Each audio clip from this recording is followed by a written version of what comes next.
A physics student wishes to measure the resistivity of slightly conductive paper that has a thickness of 1.0 times 10 to the minus 4 meters.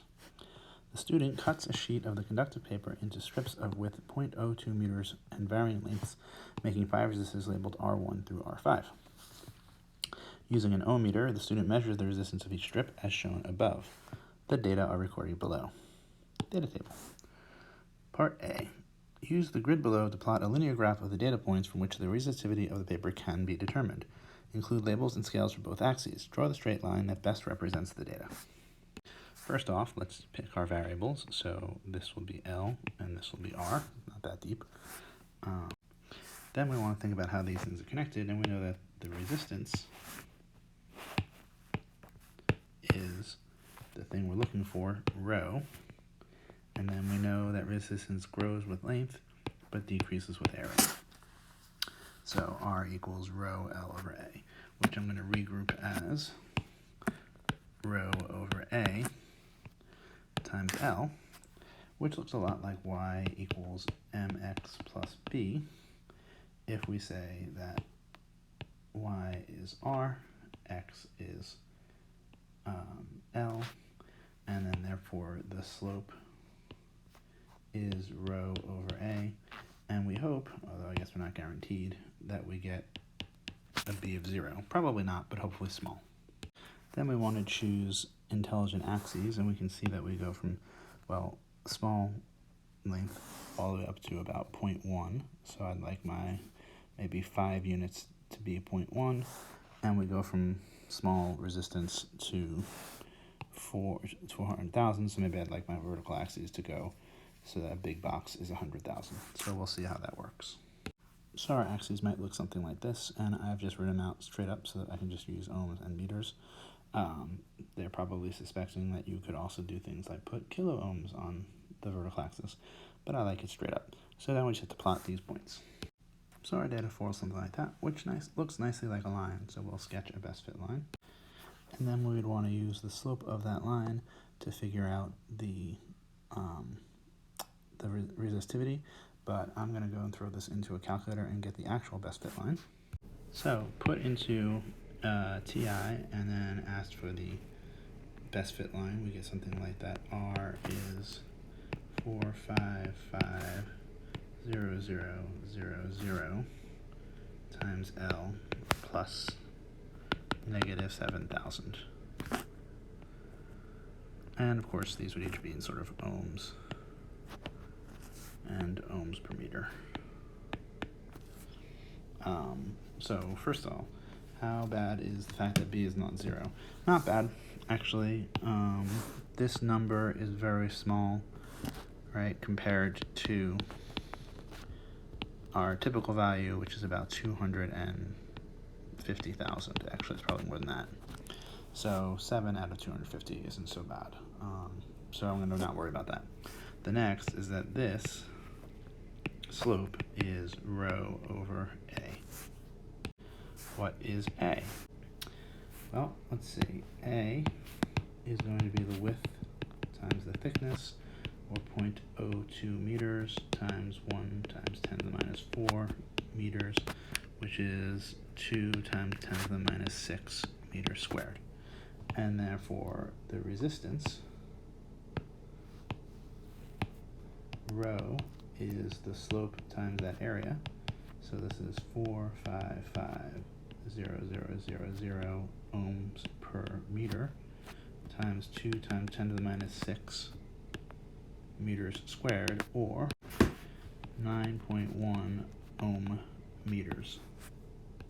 And that is sort of accidentally part B. So as found on the previous page, this is 9.1 ohm meters.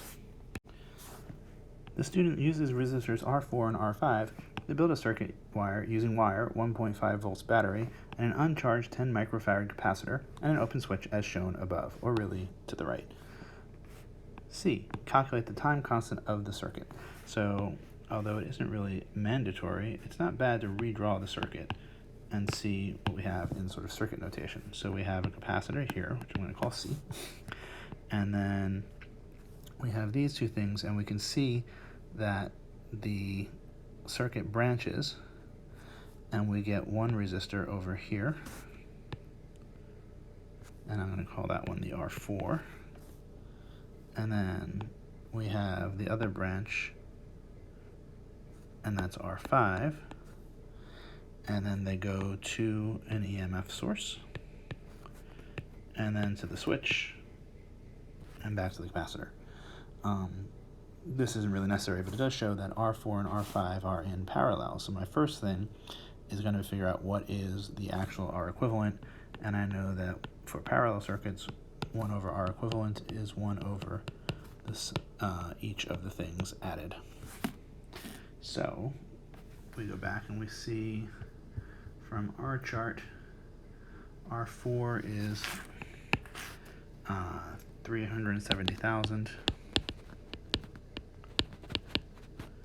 ohms, and R5 is 440,000 ohms, and that's 1 over their resistance, so the equivalent resistance ends up being 201 kilo ohms. And then life's easy because we know that the time constant for a circuit, well, it's an RC circuit, and that reminds us that it's just RC. And so we have 201 times 10 to the 3 ohms times 10 times 10 to the minus 6 farads, or 2.01 seconds. Part D. At time equals 0, the student closes the switch. On the axis below, sketch the magnitude of the voltage VC across the capacitor and the magnitudes of the voltages VR4 and VR5 across each resistor as a function of time t. Clearly label each curve according to the circuit element it represents. On the axes, explicitly label any intercepts or asymptotes, maximas or minima with values or expressions as appropriate. So a couple things looking forward. One, we know that VR4 and VR5 will actually be the same. They are elements of parallel circuit, sort of by construction they have the same voltage across. So whatever's happening in VR4 is happening in VR5, we just have to make sure to label that. Two, we know that the voltage across the capacitor starts at 0, but will eventually reach the battery, which I believe was given as 1.5. Right, so we should put 1.5 volts here, and we should say that this goes asymptotically. Oh, that's a terrible asymptote. Try this again. Asymptotically to that value. This is the voltage across the capacitor, and we know that the voltage across the R4 will start at that value and then come down asymptotically, and it should look about the same. That's okay. This is VR4, but it's also VR5. And they really should have basically this approach the same amount at the same time, but I think this would have been a good enough sketch for the committee. Notice no actual values. They don't ask for where they intersect, which would be cruel but possible, and they don't ask for, there are no other crossings. The only asymptote is the 1.5 volts. So there we go.